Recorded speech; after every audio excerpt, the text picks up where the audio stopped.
So let's talk about one pedal driving or regenerative braking in a Tesla. You know, Tesla recommends that you utilize this, and I do as well, for a couple of reasons. One, regenerative braking sends power back to the battery under some circumstances, I guess. And it's also kind of a fun way to drive, quite honestly. And it also reduces brake wear. But what is regenerative braking? Well, you know, to make sure that I get it right, I actually went out to Tesla's maintenance section, I guess, of the owner's manual. It says here, whenever Model 3 is moving and your foot is off the accelerator, so if you bled off while you're driving, regenerative braking slows down the vehicle and feeds any surplus power back to the battery. So in essence, to some small degree, and let's be honest, I've never gone from 50% to 100% using regenerative braking, but it does feed power back under certain circumstances. It says by anticipating your stops and reducing or removing pressure from the accelerator pedal to slow down, you can take advantage of regenerative braking to increase driving range. I wouldn't say that's necessarily true, but whatever. Vehicle deceleration due to regenerative braking may vary depending on the current status of the battery. For example, regenerative braking may be limited if the battery is cold or is already fully charged. So it may not always send power to the battery. The regenerative brake feature will still work, but the power created may not go anywhere. To experience the same amount, now this is interesting, to experience the same amount of deceleration whenever you release the accelerator pedal, so it's always going to be the same, it's not going to vary, if you will. Regardless of the state of the battery, you can choose to have the regular braking system automatically engage whenever regenerative braking is limited. To do that, real briefly, it says touch controls, dynamics, apply brakes when regenerative braking is limited. Now, there's a caveat here, a warning. It says apply brakes when regenerative braking is limited may not operate if the brakes are extremely hot. It also says, note, if apply brakes when regenerative braking is limited is enabled, so that setting, and applying the brakes, the brake pedal may move and it may feel stiffer when pressed. This is expected and does not change your ability to slow down the Model 3 or any Tesla with regenerative braking.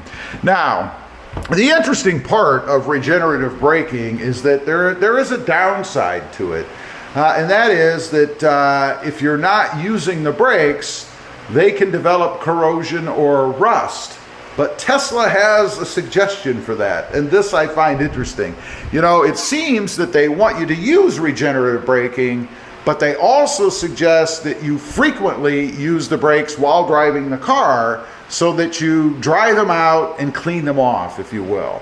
Now, this is something that, frankly, I was not aware of when I started using regenerative braking, which was basically from day one when I got the car. Until I read this little caveat in the maintenance section. You are supposed to frequently, define frequently, I don't know what that means, 4 or 5 times while you're driving, every time you stop for a couple seconds, I don't know what that means, but nonetheless, it says frequently while driving the Tesla.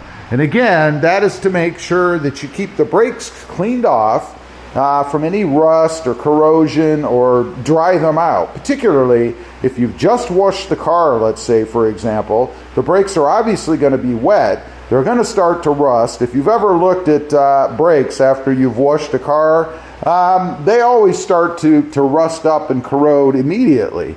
I mean, I've had cars lock up sitting in the garage after I've washed them because that rust is so profound.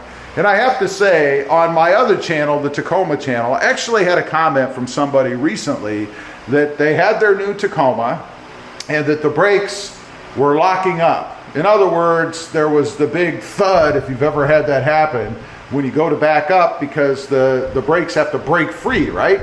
They were experiencing this, and apparently they must have been new to vehicles or something. I don't know, maybe they were a new driver, hard to say. But didn't realize that was normal. So they were going to take the car in because it was having a problem.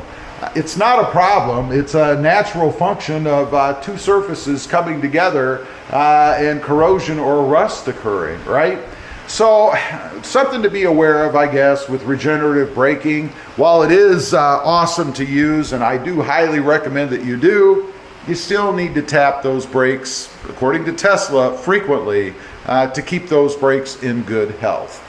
Anyway, I just wanted to get on, kind of talk about that a little bit. I get questions and see a lot of comments about the brakes and wear and what you should be doing. That's it. That's what you should be doing. Leave a comment. Let me know. Do you drive your Tesla this way? One, do you actually utilize regenerative braking? And two, even if you are, do you tap the brakes frequently to keep them in good shape? I'd just be curious to know. Thanks for watching. Stay safe out there. Bye.